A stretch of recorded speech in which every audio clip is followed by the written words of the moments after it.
الله أكبر الله أكبر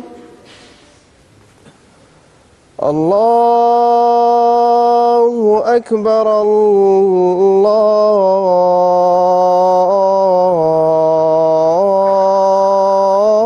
الله أكبر أشهد أن لا إله إلا الله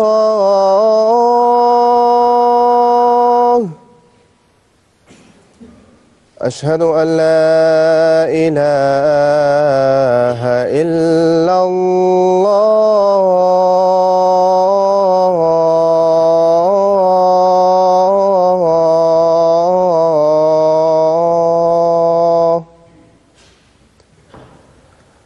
أشهد أن محمدًا رسول الله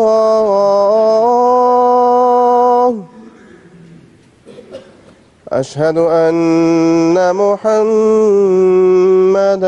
رسول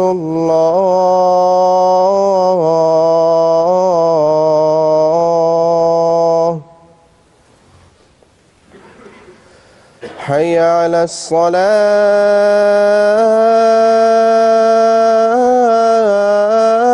الصلاة حي على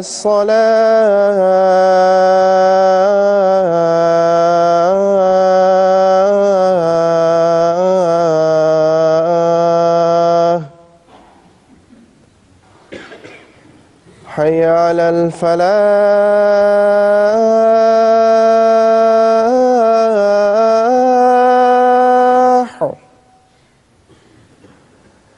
حي على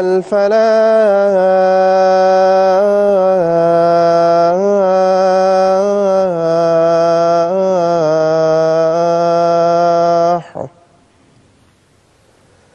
الله أكبر الله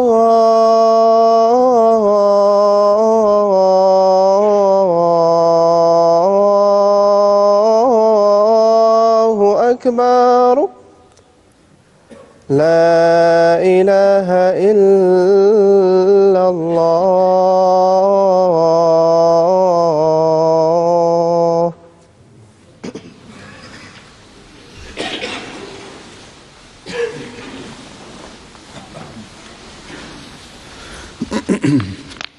السلام عليكم ورحمة الله.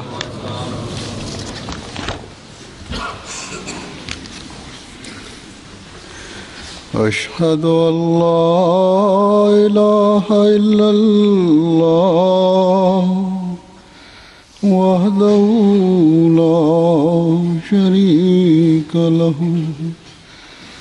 وأشهد أن محمدًا عبده ورسوله أما بعد فأعوذ بالله من الشيطان الرجيم بسم الله الرحمن الرحيم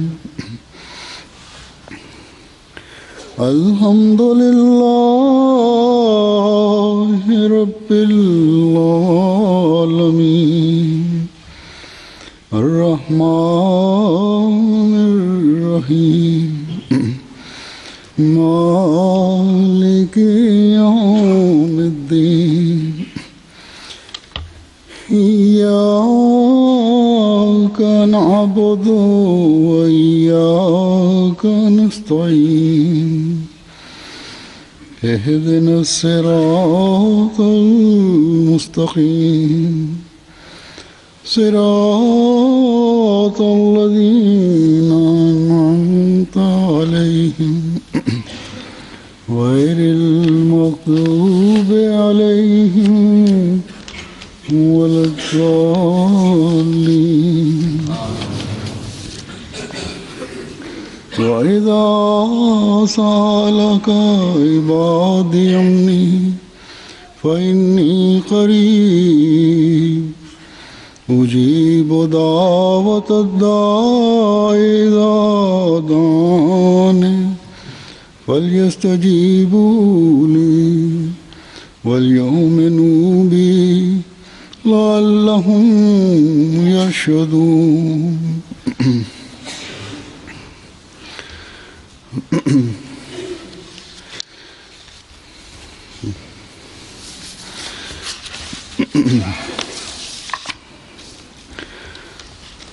इंशाअल्लाह ताला 2 दिन बाद 26 दिसंबर को इंशाअल्लाह ताला कादियान में 2 ॾींहंनि खां पोइ 26 डिसंबर ते कादियान में जलसो सालियानो शुरू थी रहियो आहे। अल्लाह ताला हिन जलसे खे हर लिहाज़ खां बाबरकत फ़रमाए। की तक़सीम के बाद नंढे खंड जे विरहाङे खां पोइ कादियान जे जलसे में एॾो कुछ साल फैला नहीं रही ऐं वुसत जो 47 से पहले होती थी। कुझु सालनि ताईं न रही जेका 47 खां पहिरियां हूंदी हुई, पर गुज़िरियल 2 ॾहाकनि खां फज़ल से हीउ जलसो बि अल्लाह ताला जे फज़ल सां तमामु वॾो थी चुको आहे। 1991 में हज़रत मसीह राबे का दौरा हुआ। 1991 में हज़रत ख़लीफ़तुल मसीह राबे रहमतुल्लाह ताला जो दौरो थियो। काफ़ी अंग में माण्हू आया। जब मैं गया हूँ उन खां बाद पोइ वॾे अंग में माण्हुनि जो अचणु शुरू थी वियो। हाज़िरी बढ़ रही है। पोइ उतनी तो नहीं होती। सन 2005 में जॾहिं मां वियो आहियां उन वक़्तु बि तमामु वॾो अंगु आयो। उन खां बाद अल्लाह ताला जे फज़ल सां हाज़िरी वधी रही आहे। तोड़े ओतिरी त नाहे हूंदी जेतिरी 2005 में हुई, पर बहरहाल इज़ाफ़ो थींदो रहंदो आहे।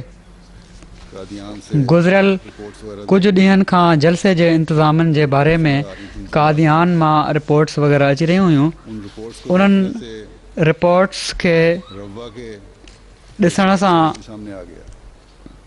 रब्वा जे ये दिन जलसनि जो तसवुर बि साम्हूं अची वियो।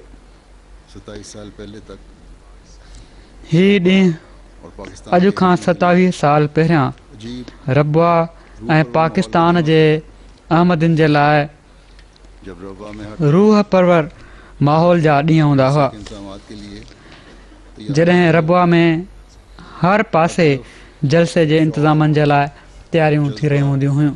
और गहमा गहमी नजर हर पासे हिकिड़ो शौक़, जज़्बो ऐं रौनक नज़र ईंदी हुई।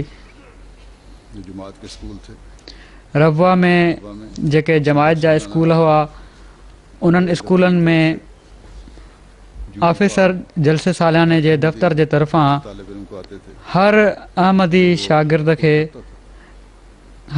शागिर्द ॾे ड्यूटी फार्म ईंदा हुआ, जेके हू भरींदो हुयो त हू किथे थो ड्यूटी ॾियणु चाहे। जेकॾहिं जलसे जी इंतिज़ामिया खे किसी जगह कंहिं जॻह ते ड्यूटी ॾियाराइण जी अमूमन पंहिंजी का ख़ासि ज़रूरत न हूंदी हुई बच्चों और नौजवानों त उमूमन ॿारनि ऐं नौजवाननि जी उन्हनि जी मर्ज़ी ते ई उन्हनि जूं ड्यूटियूं लॻायूं वेंदियूं हुयूं। ड्यूटी चाहे अपनी मर्जी की मिले ड्यूटी खणे पंहिंजी मर्ज़ीअ जी मिले अपनी या ज़रूरत के मुताबिक जलसे जी इंतिज़ामिया पंहिंजी ज़रूरत जे मुताबिक़ तफ़वीज़ करे। और ड्यूटी देने नौजवाननि में अजीब जज्बा ख़िदमत ऐं ड्यूटी ॾियण जो हिकिड़ो अजीब जज़्बो हूंदो हो। 27 सालनि में जो सूरत पैदा हुई अब भरपूर जवानी में हिकिड़ी नई पीढ़ी जेका पैदा थी हाणे भरपूर जवानी में आहे अंसारुल्लाह की सफ़े अव्वल ऐं उहे जेके नौजवान हुआ उहे अंसारुल्लाह में शामिल थी विया आहिनि। बल्कि 55 सालनि खां मथे जी अंसारुल्लाह जी जो जवान हुए सफ़े अव्वल में हलिया विया हूंदा। उन्हें शायद जेके ॿार जवान थिया उन्हनि खे शायदि ड्यूटियुनि जो तजुर्बो न हुजे या एहसास ना हो या अहसास न हुजे ऐं थी बि नथो सघे, छो त इनमें उते जलसा कोन था पिया थियनि। चलता रहता है। सवाइ उन्हनि घरनि जे बल्कि जिन में जलसे जी ॻाल्हि हलंदी रहंदी आहे। पुराने घर हैं, पुराने रहने वाले हैं, बलक मां उमेद थो कयां त रबुआ जा जेके पुराणा घर आहिनि, पुराणा रहण वारा आहिनि, उन्हनि में जलसे जी हीअ ॻाल्हि हलंदी रहंदी हूंदी। जेकॾहिं न ताकि उस त माहौल इहा ॻाल्हि थियणु घुरिजे और उस जज्बे को त जीअं रखें। वो नई अचण वारा ॿार बि नस्ल भी ऐं इसलिए नहीं पीढ़ी बि उन माहौल नस्ल ऐं उन जज़्बे खे हसरत करे, ताज़ो रखनि। बल्कि इसलिए कि नई नस्ल इन लाइ न त नओं नसुल या नई पीढ़ी हसरत करे, बल्कि इन लाइ मायूस न हो जो नई पीढ़ी पंहिंजे अंदरि हिकिड़ो अज़म पैदा करे, कि आर्जी पाबंदियां मायूस न थिए, हमारी रूह को बल्कि हिकिड़ो अज़म हुजे त वक़्ती पाबंदियूं असांजे रूह खे मुर्दा नथियूं करे सघनि, अल्लाह ताला के हुजूर झुकने असांखे मायूस नथियूं करे से सघनि, मांगते चले जाने में असांखे अलाह ताला जे अॻियां निवड़ण ऐं उन खां घुरंदे वञण में रोक नथियूं बणिजी सघनि। यकीन को डगमगा असांजे ईमान ऐं यकीन खे धोड़े नथियूं सघनि। वो दिन दोबारा देखने नसीब भी होंगे या नहीं। त ख़बर नाहे त हाणे उहे ॾींहं ॿीहर ॾिसणु नसीब थींदा बि या न। एक जोश जॾहिं हर ॿार पोढ़ो ऐं जवान हिकिड़े जोश बुलबुले ऐं हिकिड़े जज़्बे सां जमाने में उन ज़माने में जलसे जी तयारियुनि ऐं ड्यूटियुनि में हिसो वठंदो हो, जब हर जलसा सुनने वाला जॾहिं अपनी रूह की हर जलसो ॿुधण वारो करता था, पंहिंजे ये बातें रूह खे सैराब करण जा सामान कंदो हुयो। इल्म होना चाहिए जो बाद में इन्हनि ॻाल्हियुनि जी नई पीढ़ीअ खे बि ॼाण हुअणु घुरिजे। बल्कि जेके बाद में पैदा थियण वारा ॿार आहिनि उन्हनि खे बि ॼाण हुअणु घुरिजे। बल्कि गुज़िरियल 15-16 सालनि में जेके ॿार पैदा थिया आहिनि उहे बि हाणे जवान थी विया आहिनि, उन्हनि खे बि ख़बर हुअणु घुरिजे त जलसे जा ॾींहं कहिड़ा हूंदा हुआ। गरीब दुल्हन की तरह सजा करता था, रबुआ बाजार सजते थे, जॾहिं हिकिड़ी ग़रीब कुंवार वांगुरु सजंदो हुयो, ताकि बाज़ारियूं सजंदियूं हुयूं, तादाद में आने वाले वक़्ती बाज़ारियूं ठहंदियूं हुयूं त जीअं ज़रूरियात ज़िंदगी लखनि जे अंग में अचण वारा जेके महिमान आहिनि उन्हनि जी ज़रूरियात ज़िंदगी उन्हनि जी पसंदि जे मुताबिक़ मुहैया करे सघजनि। स्पेशल ट्रेनें और बसें आया करती थी, स्पेशल ट्रेनूं ऐं बसियूं ईंदियूं हुयूं। साथ और तौफीक के मुताबिक हर घर पंहिंजी ताक़त ऐं तौफ़ीक़ जे मुताबिक़ साफ पंहिंजे घर खे महिमाननि जी आमद जे लाइ साफ़ कंदो हुयो, पुरसुकून बणाइण जी कोशिशि कंदो हुयो, सजाईंदो हुयो। नस्ब किए जाते थे, घरनि जे अङणनि में थे वाधारी रहाइश जे लाइ की रिहाइश खेमा खोड़िया वेंदा हुआ, छो त बगैर अक्सर घर एॾा नंढा हुआ जो महिमाननि ऐं मेज़बाननि जी रहाइश जो इंतज़ाम बिना खेमनि जे मुमकिन न हो। अपने घर के सारे कमरे किन घरनि वारा कर देते थे, पंहिंजे घर जा समूरा कमरा महिमाननि जे हवाले करे छॾींदा हुआ ऐं पाण ॿाहिरि अङणनि में खेमनि जे अंदरि हलिया वेंदा हुआ। यानी कि भी अजीब नज़ारे मक़सदु त जो अहले रब्बा क़ुर्बानीअ जा अजीब नज़ारा हूंदा हुआ जेके रबा जा रहण वारा ॾेखारे रहिया हूंदा हुआ। मेहमानों की खिदमत कर रहे हर चेहरे ते ख़ुशी हूंदी हुई त असीं महिमाननि जी ख़िदमत पिया था कयूं। सो जहिड़ो की मूं चयो हैं, त हीअ ॻाल्हियूं असांजे लाइ हमेशा के लिए ख़्वाब ख़्याल न आहिनि बणिजी वियूं, ये हमें मायूस करने वाली नहीं है। त हीअ ॻाल्हियूं हमेशह जे लाइ ख़्वाब ख़्याल न आहिनि बणिजी वियूं, हीअ असांखे मायूस करण वारियूं न आहिनि, बल्कि इनशा अल्लाह ताला हीअ रौनकूं ॿीहर क़ाइमु थींदियूं ऐं ज़रूरु थींदियूं। कभी मायूस न हो, असांजो फ़र्ज़ु इहो आहे त ख़ुदा ताला जी रहमत खां कॾहिं बि मायूस न थियूं, फरमाता है उन खां घुरंदा ई हलूं। उसे मायूस न हो। अल्लाह ताला फरमाए थो त मुंहिंजी रहमत खां मायूस न थियो। इस बात पर यकीन रखते हैं जो अल्लाह ताला ने असां त इन ॻाल्हि ते यकीन रखूं था अपने जंहिंजो अल्लाह ताला में जिक्र फरमाया पंहिंजे हिकिड़े नबी जे हवाले सां क़ुर शरीफ़ में ज़िक्र फरमायो आहे इल्लत दाल त मई यकनतो मिर रहमत रब्बिही कौन मायूस होता है? इल्ल ज़ालून, ऐं गुमराहनि खां सवाइ पंहिंजे रब जी रहमत खां केरु मायूस थींदो आहे। ये मायूसी तो नहीं असांखे तो वो दिन हीअ मायूसी त कान्हे लौट कर नहीं आएंगे, त उहे ॾींहं किस तरह आएंगे? मोटी न ईंदा वो दिन तो या मैंने कहा, कीअं ईंदा। इंशाल्लाह लौट कर आएंगे। उहे ॾींहं हमें त जहिड़ो की मूं चयो इनशा मोटी ईंदा, छो त असांखे उन ख़ुदा जी कुदरतुनि ते यकीन आहे। हज़रत मसीह मौद अलैहिस्सलातु वस्सलाम फरमाइनि था त जॾहिं सख़्ती पंहिंजी नजर नहीं आती, हद ते पहुची वेंदी आहे तो इस सूरत में ऐं का सूरत छुटकारे जी नज़र नाहे ईंदी त इन सूरत में उन जो इहो ई क़दीम कानून आहे त हू ज़रूरु आजिज़ बाननि जी आजिज़ी दिखाते हैं, ख़बरचार लहंदो आहे। उससे मांगते रहेंगे तो सो जेकॾहिं असीं आजिज़ी ॾेखारींदे उन खां घुरंदा रहंदासीं त हू ज़रूरु हीले खत्म हो जाते मदद लाइ ईंदो आहे ऐं ईंदो।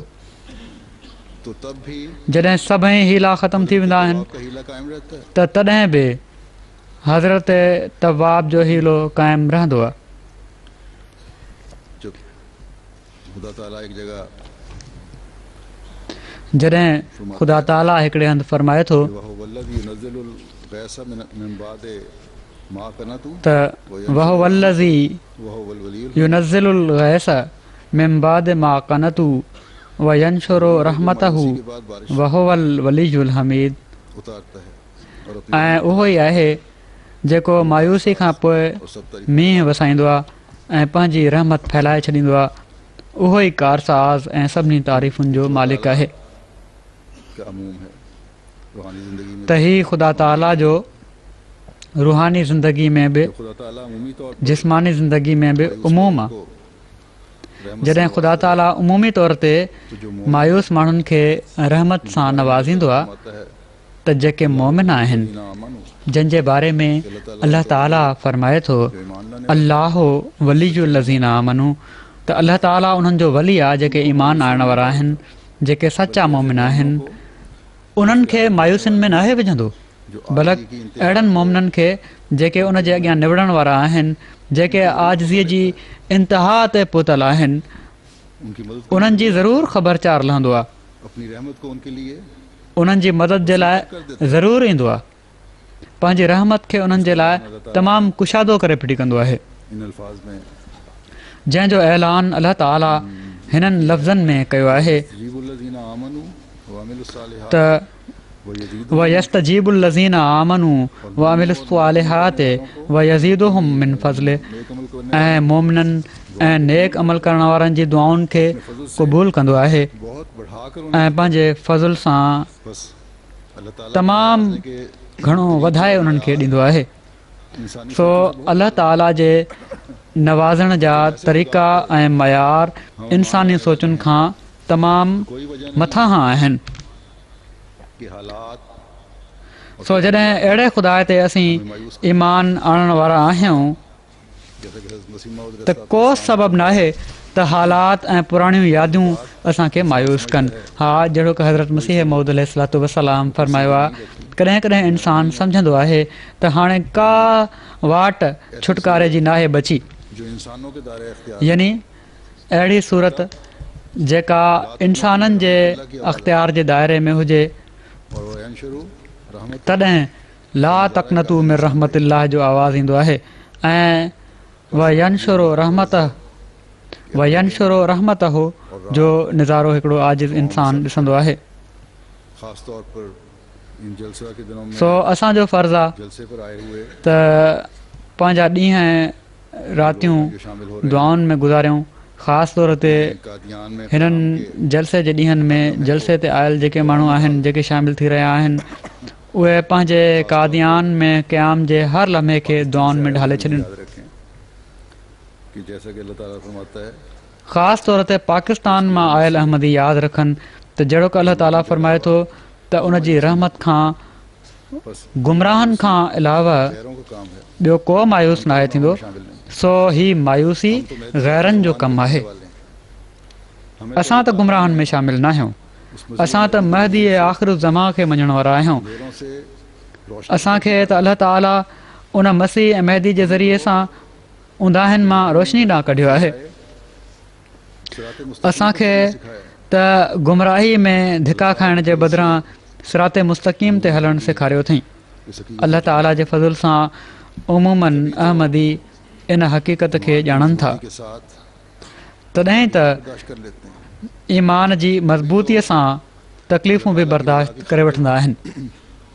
तॾहिं त अल्लाह ताला जी रज़ा जी ख़ातिर जो उन्हनि तकलीफ़ुनि खे मुखालिफ़िन अहमदियत जेके उन्हनि खे अहमदियत जा मुख़ालिफ़ नहीं करते, पहुचाइनि था उन्हनि जी अपने शहदा को का बि परवाह न आहिनि कंदा। जज़ा फज़ा के तॾहिं त पंहिंजे शहीदनि खे बिना रोज़ राड़े जे बावकार तरीक़े सां दफ़न करण खां बाद करते हुए अपने घरों को लौट उन्हनि जी तदफ़ीन खां बाद दुआऊं कंदे पंहिंजे घरनि ॾांहुं मोटंदा आहिनि सिर्फ़ और सिर्फ़ खुदा के आगे बात ऐं पोइ पंहिंजा ॻोढ़हा सिर्फ़ु ऐं सिर्फ़ु ख़ुदा जे अॻियां वहाईंदा आहिनि।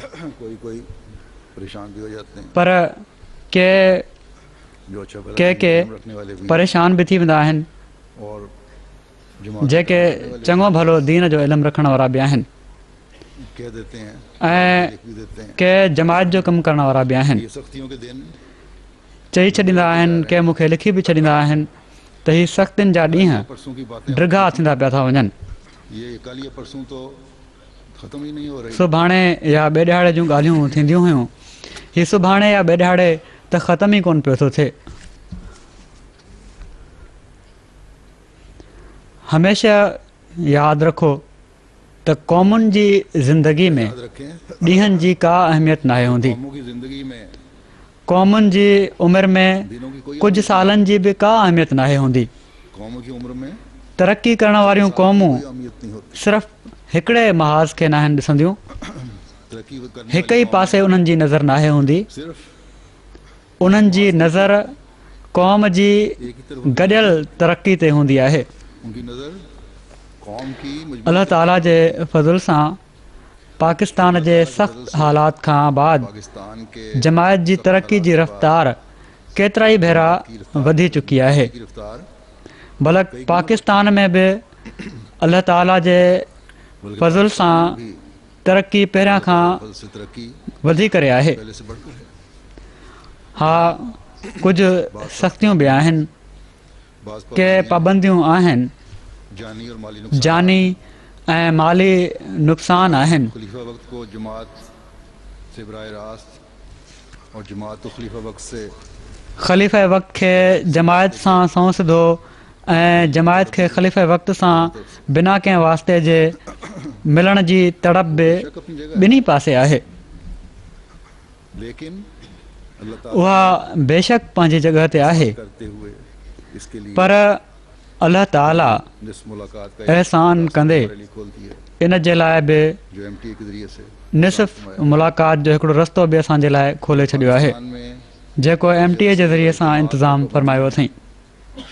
जेकॾहिं पाकिस्तान में जलसे ऐं इज्तिमाअनि ते पाबंदियूं आहिनि त MTA जे ज़रिए सां ई बशमूल पाकिस्तानी अहमदी केतिरनि ई जलसनि ऐं इज्तिमाअनि में दुनिया जो हर अहमदी बावजूद पाकिस्तानी अहमदियुनि समेत शरीक थींदा आहिनि।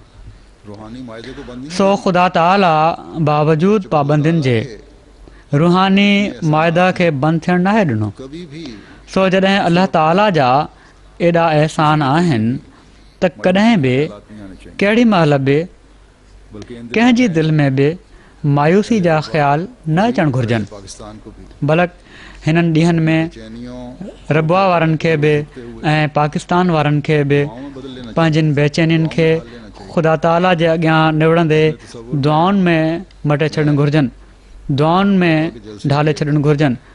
चाहिए मां पंहिंजे तसवुर में और पाक माहौल को लाकर रबुआ जे जलसे जे पुर रौनक माहौल ऐं पाक माहौल खे आणे गौर कयां थो। ख़ुदा ताला जी तक़दीर खे उस पर गौर कर जेका अहमदी का काम अहमदियत जी फ़तह जी तक़दीर आहे है। वो तकदीर उन ते गौर कयां थो ऐं इहो ई हर अहमदी जो कमु आहे। वसल्लम के दीन को उहा तक़दीर जेका पाण सॻोरनि सल्लल्लाहु अलैहि वसल्लम खे पाण सॻोरनि सल्लल्लाहु अलैहि वसल्लम जे दीन खे दुनिया ते ग़ालिब करण जी तक़दीर आहे, को शामिल करने की तकदीर जेका दुनिया जी अक्सरियत खे मसीह मोहम्मदी जमायत में पाकिस्तानियों पर भी मसीह मोहम्मदी जी जमायत में शामिल करण जी तक़दीर आहे। ताकत जेका ॿियनि क़ौमुनि वांगुरु पाकिस्तानियुनि ते बि मसीह मौत जी सदाकत हमें अपनी दुआओं में ख़ारिक़ आदत तौर ते ज़ाहिर हुअण जी तक़दीर आहे। इस इलाही तकदीर सो असांखे पंहिंजनि दुआउनि में हिकिड़ो ख़ासि रंग पैदा कंदे हिन ख़ुदाई तक़दीर खे पंहिंजी ज़िंदगी में ॾिसण जे लाइ अलाह ताला खां आजिज़ी जी इंतिहा कंदे घुरंदे वञणु घुरिजे। और पाक माहौल से मेरे तस्वुर में रब्बा की सड़कों पर रब्बा जी रौनक सगा जाते और ऐं पाक माहौल सां लोगों के ऊपर रश मुंहिंजे तस्वुर में रब्बा जे रोडनि ते जलसागाह मिजाल नहीं वेंदे ऐं ईंदे माण्हुनि जी रश बि अचे थी। मर्दों औरतों को खुद भी एहसास होता है पर कंहिंजी मजाल नाहे त उन रश में ऐसी कोई बात किथे बि हिक ॿिए खे धिका लॻी रहिया हुजनि या का गीह थी रही हुजे।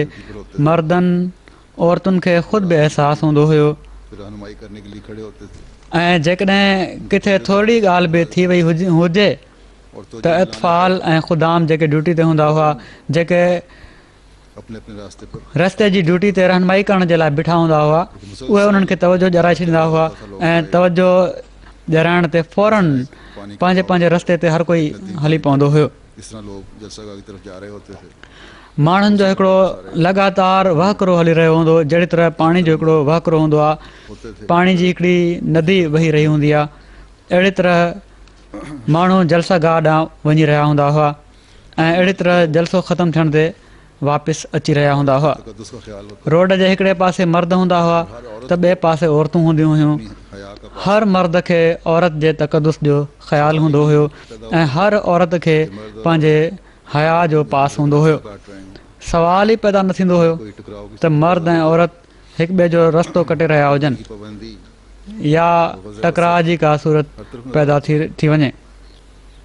पर्दे जी पाबंदी ऐं ग़ज़े बसर हर पासे नज़र अचे पियो। मदीने की गलियों में भी ले जाते हैं हीउ नज़ारो जब इंसान खे मदीने जी घिटियुनि में बि वठी वञे थो। कि औरतें और मर्द अलग जॾहिं पाण सॻोरन सल्लल्लाहु अलैहि वसल्लम फरमायो दीवार के साथ त औरतूं ऐं मर्द अलॻि अलॻि रस्ता अख़्तियार कनि, औरतूं हिक पासे थी भित सां लॻ थी हलंदियूं कनि होती थी कि रवायत में आता है त उनजी बाद औरतें इस कदर दीवार एतिरे क़दुरु चलती थी पाबंदी थींदी हुई जो रिवायत में अचे थो त के औरतूं एतिरो भितियुनि जे वेझो थी हलंदियूं हुयूं जो उन्हनि जूं चादरूं बाज़ दफ़ा भितियुनि जे ये सब इसलिए पथरनि में कि इताअत फांसी का आला नमूना पवंदियूं हुयूं, अटकी पवंदियूं हुयूं। और अपनी हया और तकद्दुस को कायम त हीउ सभु इन जे लाइ हुयो जो इताअत जो आला नमूनो ॾेखारनि, पंहिंजे हया ऐं तक़दुस खे क़ाइमु रखनि। देखने में नजर आते हैं जलसे के दिनों में त हीउ नज़ारा जहिड़ो कमु मूं चयो असांखे रबुआ में बि जलसे जे ॾींहंनि में ॾिसण में ईंदा हुआ।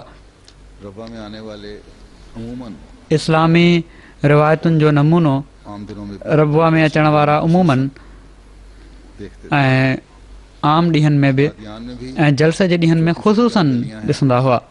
इस हवाले से मैं कादियान में बि कादियान में जलसे नंढा रोड ऐं घिटियूं आहिनि। लोगों से भी कहता हूँ इन हवाले सां मां कादियान में जलसे में शामिलु थियण वारनि माण्हुनि खे बि चवां थो मुख्तलिफ ममालिक त छो त और माहौल केतिरा पहिरियों भेरो शामिलु थी रहिया हूंदा, इतना ख्याल मुख़्तलिफ़ मुल्कनि ऐं माहौल मां आयल आहिनि।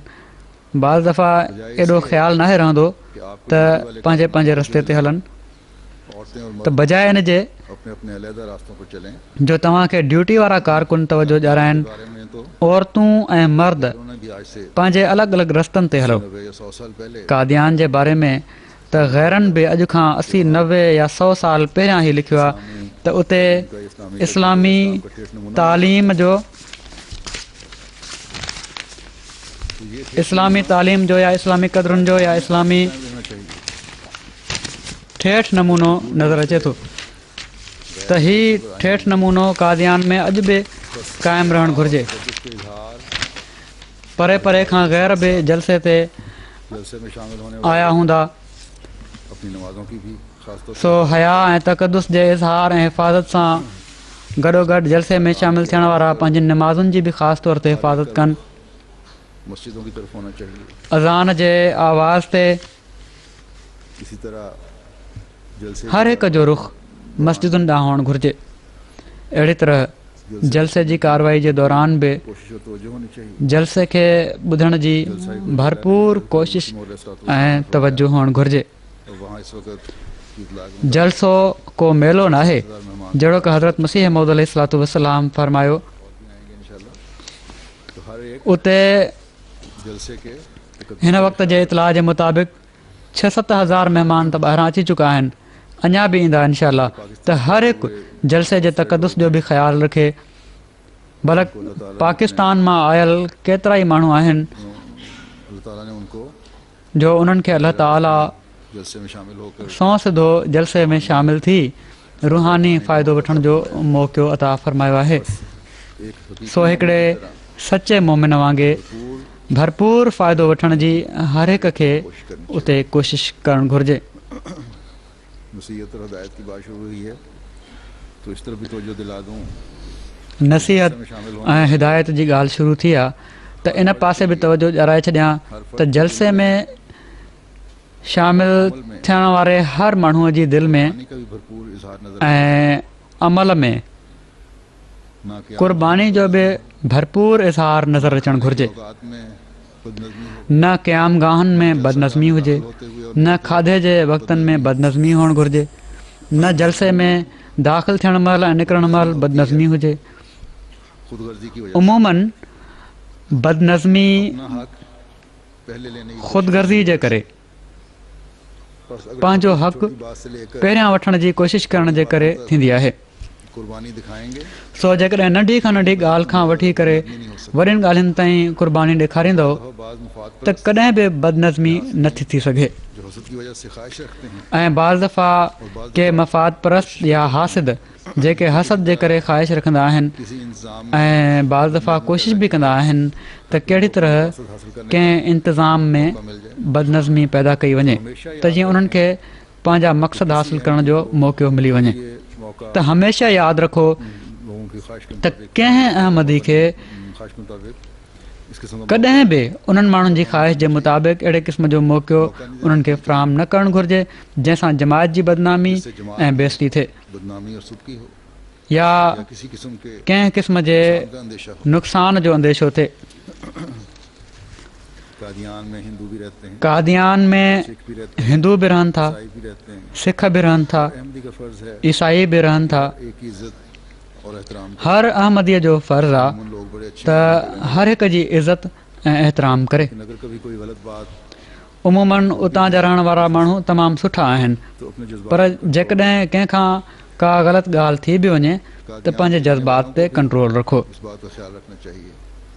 बाज़ दफ़ा कादियान में रहण वारनि खे बि इन ॻाल्हि जो ख़्यालु रखणु घुरिजे। वहाँ के रहने वाले बाज़ दफ़ा कंहिं महिमान जी गैरत जे करे मेज़बान या उतां जा रहण वारा जज़्बात में अची वेंदा आहिनि या का ॻाल्हि ॿुधी ऐसा जज्बात जज़्बात में अची वेंदा आहिनि जिससे त कंहिं बि क़िस्म जो अहिड़ो जज़्बाती इज़हार न हुअणु घुरिजे जंहिंसां कंहिं बि क़िस्म जे फ़साद या फितने जो ख़तरो पैदा थी सघे। आवाज़ दें, अहिड़ी तरह एक दूसरे को सलाम करें। उते रहण वारा पाण में सलाम खे रवाज ॾियनि, चारे की फिजा घुमंदे फिरंदे हिक ॿिए खे सुञाणनि था या नथा सुञाणनि सलाम कयो बहरहाल त जीअं मोहबत ऐं भाईचारे जो माहौल पैदा थिए जहाँ ऐं अञा वधे। वाले अहमदियों के लिए बहरहाल जहिड़ो की मूं चयो त जलसे जा ॾींहं जिथे उन्हें दुआओं में पाकिस्तान में रहण वारनि अहमदियुनि जे लाइ ख़ासि आहिनि उन्हनि खे दुआउनि में गुज़ारियो। कादियान में आए हुए लोग हैं जलसे ते पाकिस्तान मां और दूसरे जेके कादियान में आयल माण्हू आहिनि और हिंदुस्तान वाले उहे बि ऐं ॿियनि मुल्कनि मां आयल माण्हू बि सब ऐं हिंदुस्तान वारा जेके आहिनि उहे बि ख़ासि तौर ते से तो खास हिननि ॾींहंनि खे दुआउनि में गुज़ारियो। लम्हे को दुआओं में गुजारें। जलसे में शामिलु थियण वारा त ख़ासि तौर ते पंहिंजी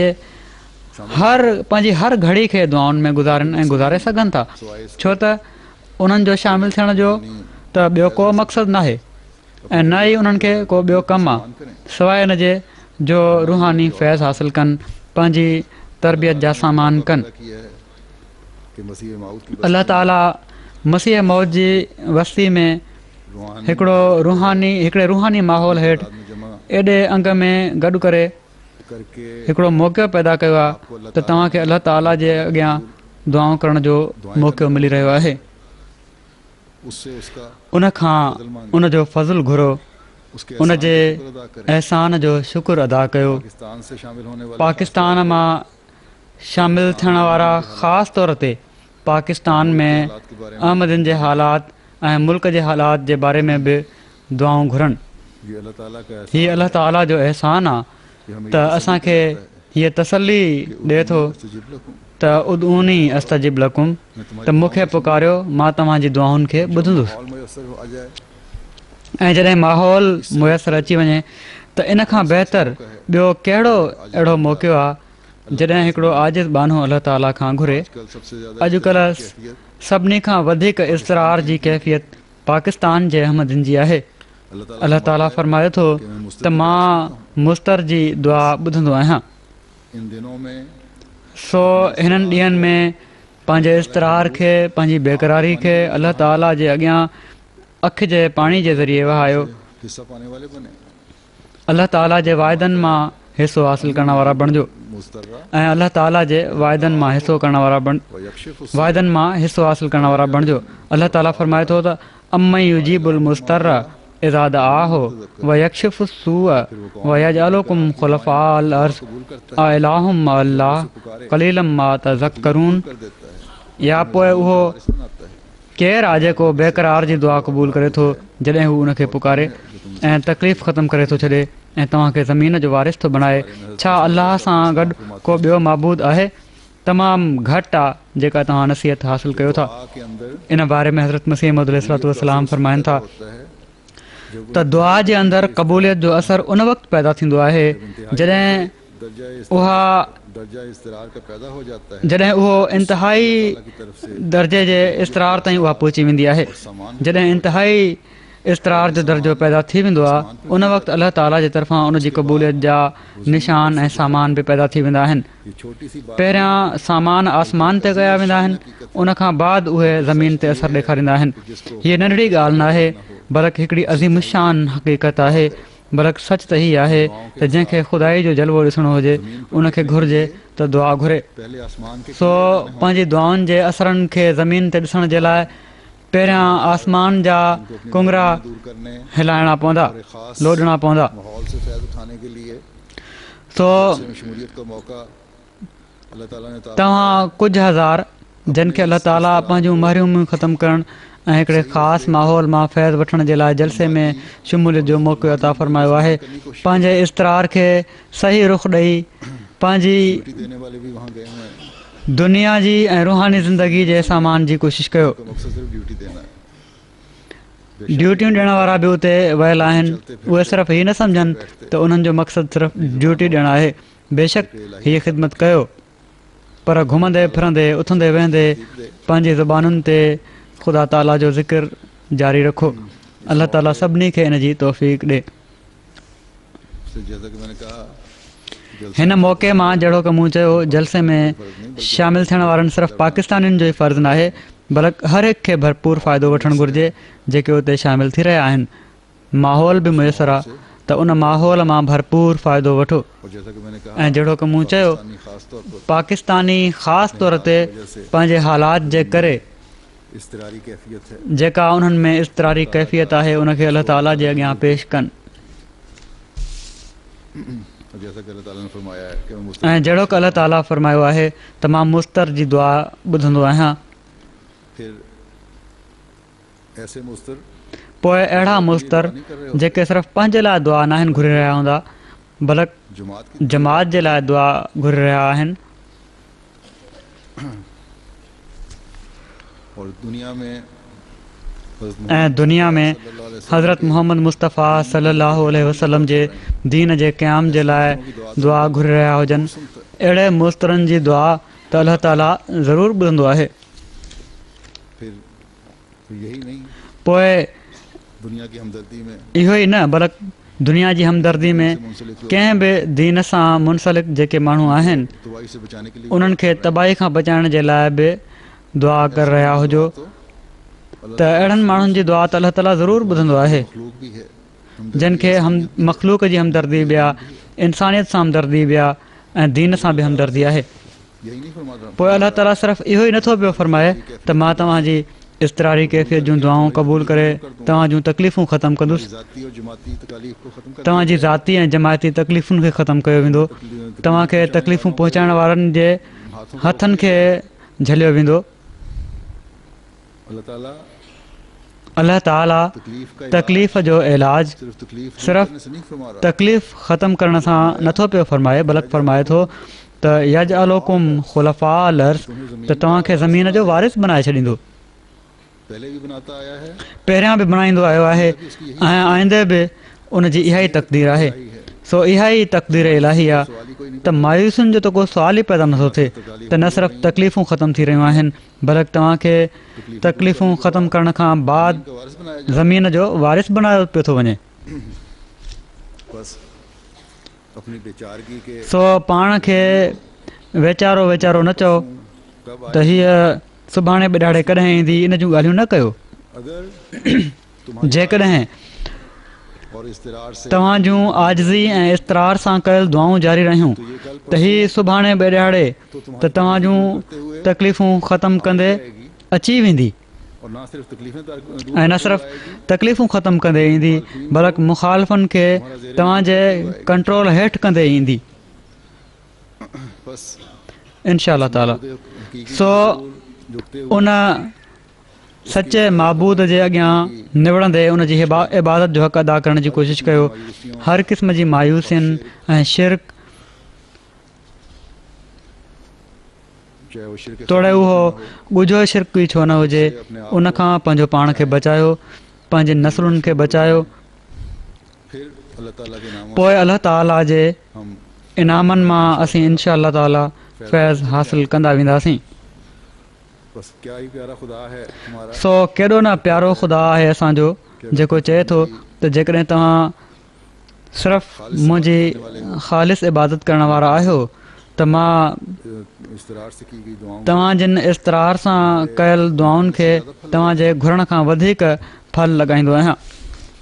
इस वहम में भी न रहो, इन वहम में बि न रहो इस्तरार त ख़बर न आहे असांजो इस्तरार अल्लाह ताला ताईं पहुचे बि थो या न। फरमाता है अल्लाह फरमाए थो बहुत करीब मां तव्हांजे तमामु वेझो आहियां। तिलावत की इसमें यही फरमा रहा है। जेका मूं आयत तिलावत कई इन में इहो ई फरमाए रहियो आहे, एॾो वेझो अगर एक बंदा जो ख़ालिस थी करे हिकिड़ो बानो जॾहिं दुआ कंदो आहे त उन जी दुआउनि जो जवाब बि ॾींदो आहियां, पर हिकिड़ो शर्त आहे कि जो त तव्हां इस्तरार से दुआएं जेके इस्तरार सां दुआऊं शुरू कयूं आहिनि उनमें उन्हनि में मुस्तक़िल मिज़ाजी रखिजो और मेरे ऐं मुंहिंजे हुकुमनि ते अमल कजो। अमल करना।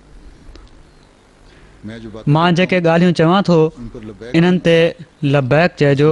हज़रत मसीह मऊद अलैहिस्सलातु वस्सलाम फरमाइनि था दुआ त दुआ ऐं उन जी क़बूलियत जे ज़माने जे विचनि वक़्तनि में अक्सर औक़ात इब्तिला ते इब्तिला ईंदा आहिनि और ऐसे ऐसे ऐं अहिड़ा इब्तिला बि अची वेंदा आहिनि जो चेल भञी विझंदा आहिनि। मगर मुस्तक़िल मिज़ाज सईदुल फितरत उन्हनि इब्तिलानि ऐं ॾुखियाईनि में बि पंहिंजे रब जी इनायतुनि जी ख़ुशबू सिंघंदो आहे ऐं फ़िरासत जी नज़र सां ॾिसंदो आहे, छो जो उन खां बाद नुसरत ईंदी आहे। हाणे ॾिसो पाण फरमाइनि था त ख़ुशबू सिंघंदो आहे। हम तो असीं मिन हैसुल त मिन हैसुल जमात इन मुखालफतों इन्हनि मुख़ालफ़तुनि ऐं तकलीफ़ुनि जे बावजूदु सिर्फ़ु ख़ुशबू कोन था पिया सिंघूं, बल्कि इन जा मेवा खाई रहिया आहियूं। बेशक असीं पंहिंजी हर जानी क़ुर्बानी ऐं शहादत ते अफ़सोस कंदा आहियूं, ग़मगीन बि थींदा आहियूं, ॾुख बि थींदो आहे, तकलीफ़ बि थींदी आहे, पर ही शहादतूं ही क़ुर्बानियूं अल्लाह ताला वटि मक़बूल थी जमायत खे मेवनि सां भरे रहियूं आहिनि।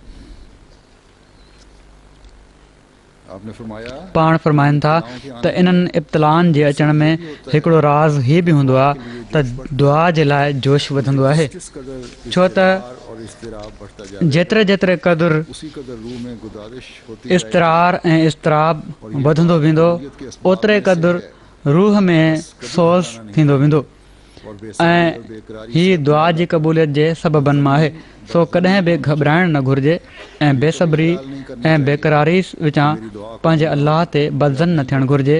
हीअ कॾहिं बि न सोचणु घुरिजे त मुंहिंजी दुआ क़बूल थींदी या नथी थिए, कि वो दुआएं कबूल फरमाने वाला अहिड़ो वहम अलाह ताला जी इन सिफ़त खां इनकार थी थो वञे त हू दुआऊं क़बूल फरमाइण वारो आहे। दुआएं यानी जेकॾहिं ईअं थींदो त मुंहिंजूं दुआऊं क़बूल नथियूं थियनि त इन जो मतिलबु आहे त अलाह ताला जी हिकिड़ी सिफ़त खां तव्हां इनकार पिया था कयो त हू दुआऊं थो क़बूल फरमाए।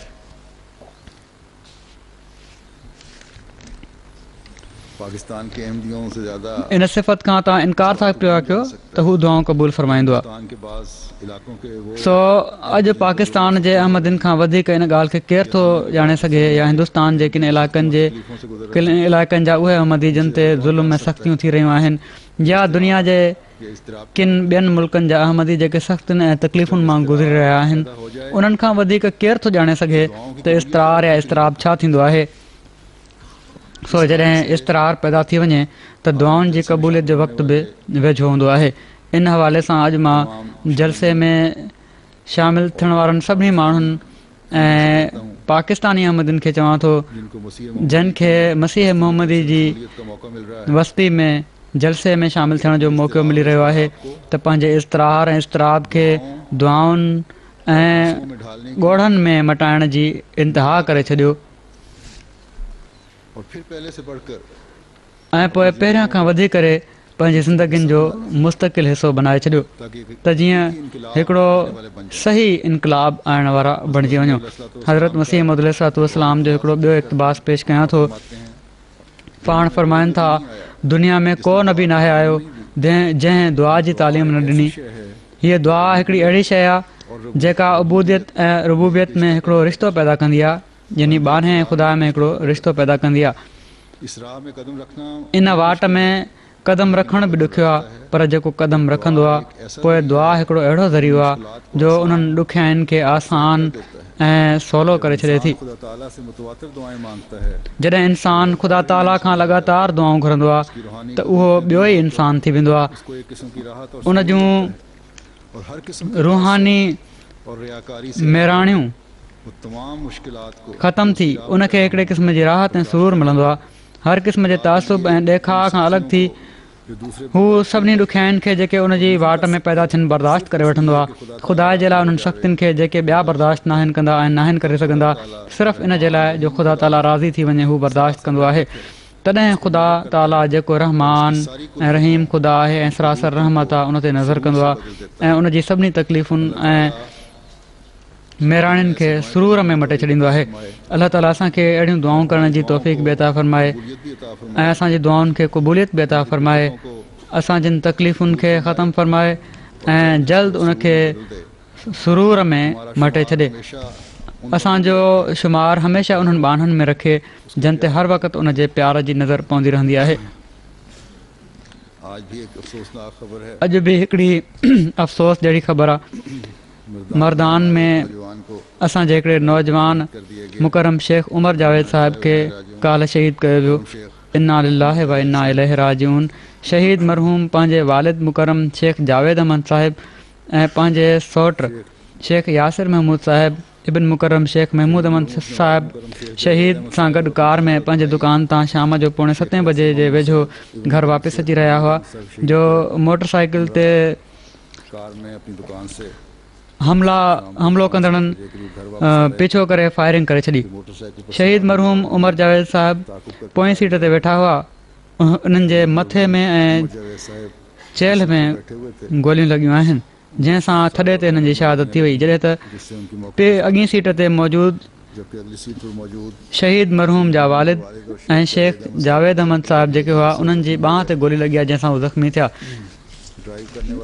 ड्राइव करण वारा शीशे के टुकड़े हाथ पर लगने से जख्म आए।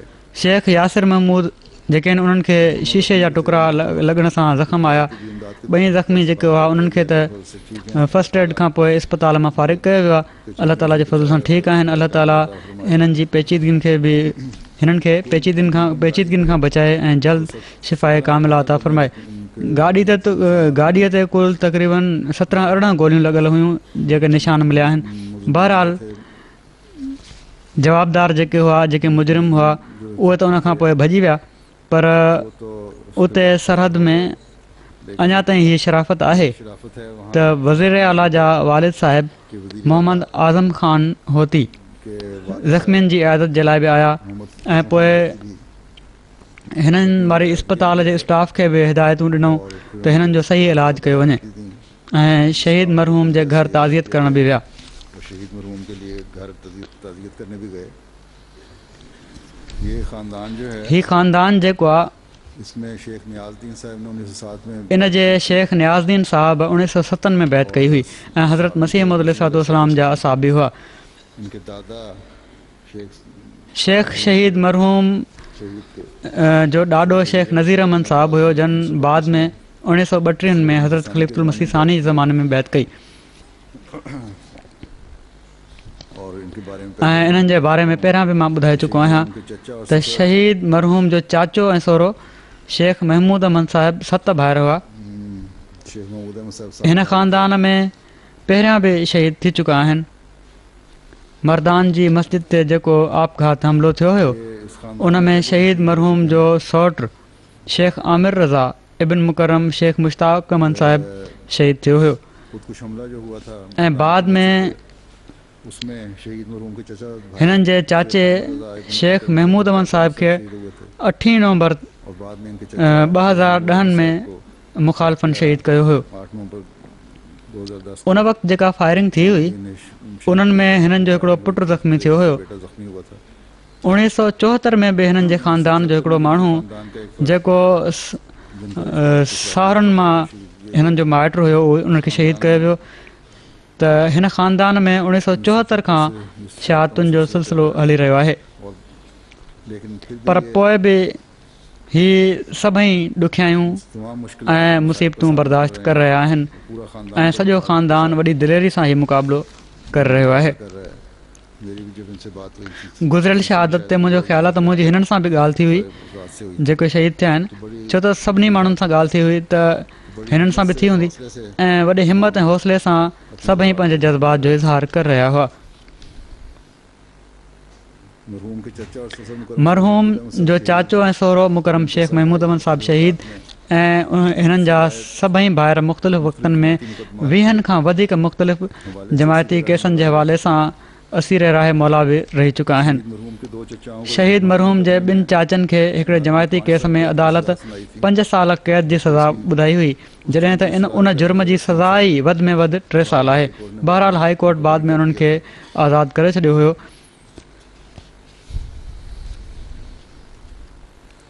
इसी तरह पहले भी मैं बता अहिड़ी तरह मां पहिरियां बि ॿुधाए चुको आहियां त हिननि जे ख़ानदान में अगवा बि थींदा रहिया आहिनि।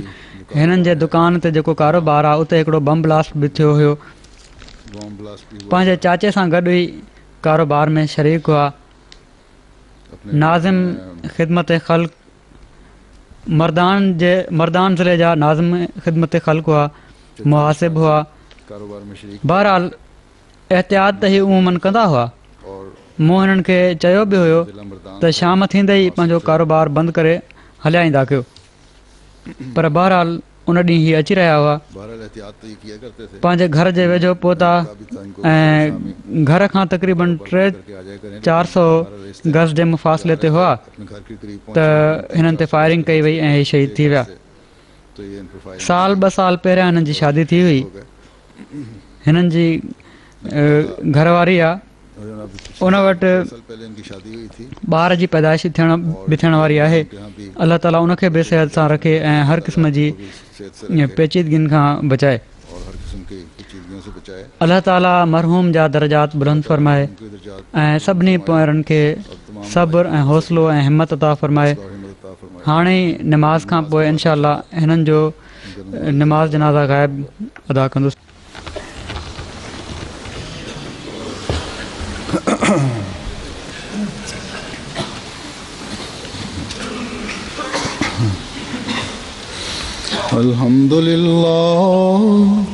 अल्हम्दुलिल्लाह नहमदुहु व नस्तईनुहु व नस्तगफिरुहु व नु'मिनु बिही व नतवक्कलु अलैहि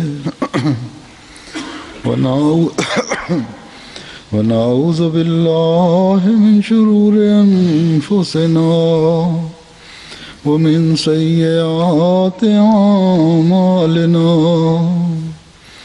من يهده الله فلا مضل له ومن يضلل فلا هادي له ونشهد أن لا إله إلا الله ونشهد أن محمدا عبده ورسوله عباد الله رحمكم الله إن الله يأمر بالعدل والإحسان وإيتاء ذي القربى وينهى عن الفحشاء